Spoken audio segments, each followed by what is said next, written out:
6 April 2026 ni shala Kailasohar ni MLA Bijit Singha Municipal Council no kebengoi movement chengkha tini press conference bo lukorong ni hamkhrai ni bagai tei sarkar ni rang no hamya khe snamma ni kongna teiwi legal action nana bagai sajakha 2020 to 2021 bisiwa BADP ni rang bai moi gthung phalnai rok ni bagai kaisa market chet snamjakha tei o samung 95% paijak tongmani Phiaba abono inauguration eba kholokjakna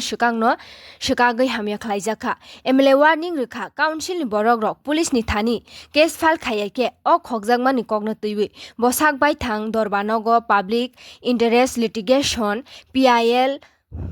khaine hini shakha o amchayo baniya khlainai Gupesh Pal Busakha sal kwthang malkhung baikhe borok phaiwi manei khwnei khogoi talang baikha hini naitong ni sine aguli TV wa Gupesh Pal আপনি কি ও তো occurs corona time ব্যবসা বাণিজ্য করে এখানে একটা বাজার shade তৈরি হয়েছিল যে আপনার পেছনে যেটা দেখা যাইতেছে তো এটা তো বেশ কমপ্লিট হয়ে গেছিল হঠাৎ করে শোনা যাইতেছে যে এখানে বাজার শেডটাকে ভাঙ্গা নিছে এই বিষয়ে কি কইবেন আপনি বাজার সেটকে বাইগান সিটে চুরি হয়েছে চুরি হয় নাই তো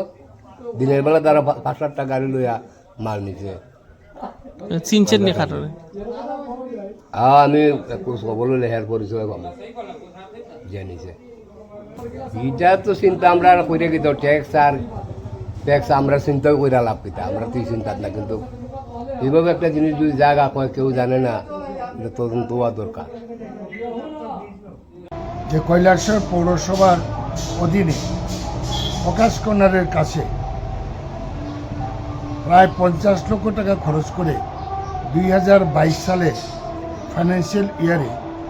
শেড তৈরি করা হয়েছে উদ্বোধনের আগে পৌর কর্তৃপক্ষের নির্দেশে এটা সমস্ত ভাঙচুর করে এটা টিন রড ইত্যাদি কৈলাসের বাইরে স্থানান্তর হয়েছে উইদাউট টেন্ডার উইদাউট কোনো অ্যাটেম্পটিক লেটার এইভাবে করেছে এটা অত্যন্ত নিন্দনীয় ইমিডিয়েটলি এটার এফআইআর করে অ্যাকশন নিতে হবে এবং এটা অত্যন্ত দুর্ভাগ্যজনক যে কৈলাসহর মিউনিসিপ্যালিটি এরিয়াতে মিউনিসিপ্যালিটি কর্তৃপক্ষ সমস্ত কিছু বেআইনি করছে এবং এটাতে মানুষ খুবই বিরক্ত এবং যারা সবজি ব্যবসায়ী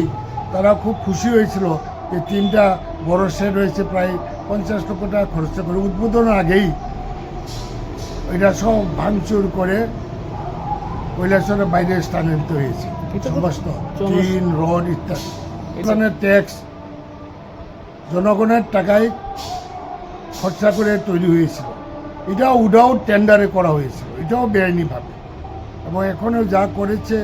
সমস্ত গায়ের জোরে তো এটা তদন্ত চাই আর যদি এক পক্ষকালের মধ্যে কিছু না করে